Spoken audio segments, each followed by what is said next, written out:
The day my wife passed away, a new line appeared in my diary that had been sealed away for 12 years. Hey Luke, it's you from when you were 18. Before I could even process that, the next line came rushing into view. Rachel has already married you by now, right? I bet she has. I froze and the diary slipped from my hands and hit the floor hard. Rachel and I had been together for 8 years, married for 4, and the only thing she left me before she died was a single sentence. With that thought, I scrambled to pick the diary up off the floor and frantically scrawled a reply. By the time I finished writing, the tears were already streaming down my face. My legs gave out and I crumpled to the floor. Rachel and I went to high school together and I had a secret crush on her for 3 whole years. It was not until the day I got my college acceptance letter and found out I had gotten into a school in the same city as her that I finally worked up the courage to tell her how I felt. And it was right around that time that I picked up the habit of keeping a diary, all the bittersweet ache of that secret crush, the sweetness of falling in love, the tears from every fight. I put it all down in pen. I had honestly long forgotten about that diary. It was Rachel who treasured it and kept it safe more than once after we got married when I came home. I would catch her sitting with it in her hands crying quietly, but I never thought much of it. It was not until Rachel was hospitalized with pancreatic cancer that the diary suddenly came back to my mind. Do you still need that notebook? I can go grab it for you. Rachel just shook her head without even glancing at me. No, I look terrible right now. I do not want him to see me like this. I did not understand what she meant at the time. I figured she was just out of it from the illness, but I failed to notice the look of pure disappointment in her eyes when she glanced my way, thinking about that now. I grabbed the pen again, desperate to put something down on the page. That was when I realized this pen had come free with the diary from the shop where I bought it. It had been tucked inside all these years, and by now the ink had completely dried up. Yet when I had just written in it, the words had flowed smoothly onto the yellowed pages. By the time I reached the end, I was pressing so hard the pen tore through the paper, and as the final stroke fell, the guilt and regret inside me threatened to swallow me whole. The pain in my chest made it almost impossible to breathe, but there was nothing I could do. I finally broke down and sobbed uncontrollably, face down on the floor. Luke, you are an absolute piece of garbage. You are the one who should have died. When I lifted my head again, another line had appeared in the diary. Who are you and how are you writing in my diary? What are you even talking about? Why would I not confess to Rachel? Luke would never let Rachel down reading those words. I was stunned for a moment. This was not a dream. This was real. On the other end of this diary was 18-year-old me, the version of me who had just gotten his acceptance letter and was about to confess to Rachel, realizing that. I quickly wiped my tears and wrote back beneath those words. I'm you at 30, trust me. I would never do anything to hurt you. I waited a long time, but the other end went quiet. I smiled sadly as my tears fell one by one. The other side of this diary was me from 12 years ago. How could I not know myself, the 18-year-old kid who thought having a crush was the same as love and that love meant forever? Rachel was the girl that 18-year-old version of me had sworn to hold in the highest place in his heart. If he gave up on her just because of a few words from me, well, that would not be him at all. I pulled the diary tight against my chest and curled up into a ball on the floor. When Rachel was still here, she used to fall asleep in this exact position all the time. I do not know how much time passed before a burst of noise woke me up. It was my mom and my sister. Where is your brother? The lights are on, but nobody is here. Hurry up, get all that bad luck woman stuff out of here. Dead people's things are the worst kind of bad omen. I need to get Vivian moved in here soon, so I can have a grandchild already. That worthless woman could not give birth in 4 years of marriage. Good thing she is gone now, makes room for someone better before she could finish. The master bedroom door had already been pushed open. My sister jumped when she saw me curled up on the floor. Oh hey bro, you are home. I did not see you there. Did you hear anything just now? Your wife is gone. Me and mom came over to help you clean up the place. We did not want you to feel bad looking at her stuff. Do not get the wrong idea. Looking at the 2 guilty faces in front of me, I laughed bitterly on the inside. So this is how they treated Rachel all those days when I was not home. Over 4 years of marriage, Rachel had told me more than once that she wanted us to live separately from them. But what did I say back then?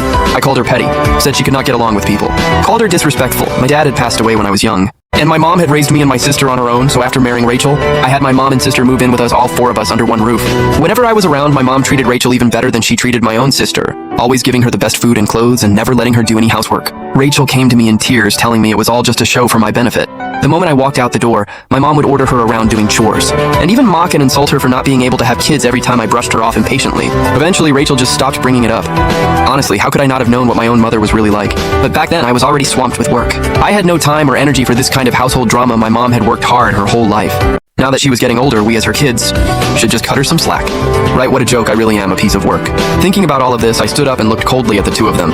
Vivian and I are done. She is not moving in here, and you are not getting any grandkids, the one who could not have children. Was not Rachel? It was me. You 2 need to find a time to move out.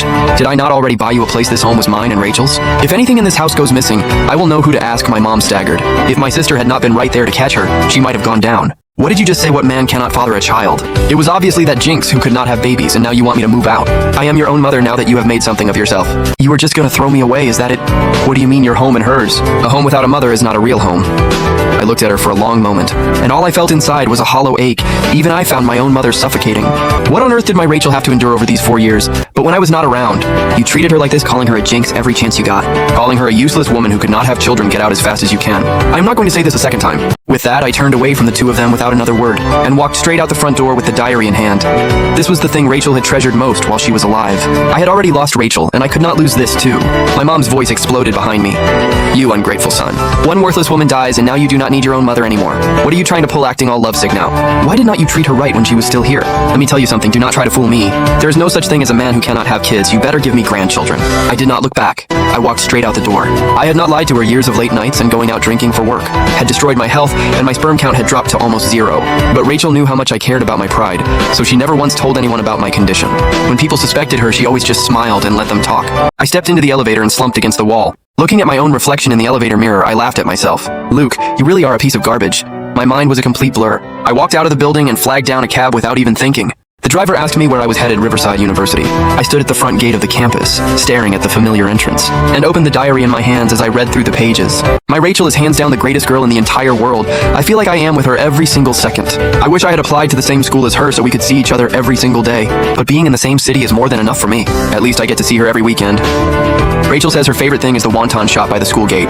This sweet girl actually thinks I do not know she is just trying to save me money. Reading these innocent words, a small smile crept onto my lips without me even realizing it. These entries must have been written by me during freshman year. Back then, Rachel and I were in the same city but at different schools, and could only see each other on weekends every Friday. I would travel across half the city just to see her. She felt bad about how much I was spending on transportation and a place to stay, so we always ate at the cheapest wonton spot near campus. And every Sunday when I headed back to my school, she would secretly slip money into my jacket pocket. While I was lost in thought, a new line appeared in the diary. I thought about it. Okay, I believe you. You have got to be future me. Whatever, forget about all that crazy stuff you said earlier. I am not even gonna hold it against you. We are the same person after all, so be straight with me. Did Rachel and I ever get married? Is she actually going to be my wife someday? My smile froze when I read that last line. I sat with it for a long time, and finally wrote one sentence back. You got married, she is your wife. This time the response from the other end came fast, see? You were telling me not to confess, and if I had not confessed, where would this amazing wife of yours have come from? I am telling you right now, you better treat my Rachel right, or I swear I will make your life miserable. Oh, and Rachel loves that little wonton shop by the school gate. Make sure you grab her a bowl later, even after you are married. Keep her at the top of your mind every single day. I was caught off guard for a second. Then after a moment, I closed the diary and started walking toward the food street. 12 years later, the little wonton cart had grown into a proper shop, and the owner's hair had gone half white. It was the middle of the school day, so the place was nearly empty. After the owner brought my bowl over, she did not walk away. She sat down across from me. You two are really something, you know? Rachel came in last month too, but she was by herself as well. I snapped my head up when I heard that and looked at her with urgency. Desperate for any piece of information about Rachel's last days, she said you were busy with work, and she was really craving this, so she just came on her own. So today, how come she did not come with you? Do not mind me asking, but did you two have a fight or something? Last time she came in, I could tell she had lost a lot of weight. Back when you two were in school, you were so good together. She is such a wonderful girl. Please do not let her down. I still remember back then the owner's voice drifted in softly, and my thoughts drifted far away along with it back then. Neither of us had any money. Every cent I spent seeing her on weekends was scraped together from skipping meals. Every time we ate wontons, Rachel would push most of hers over to my side. When we were at our most broke, the two of us would share a single bowl.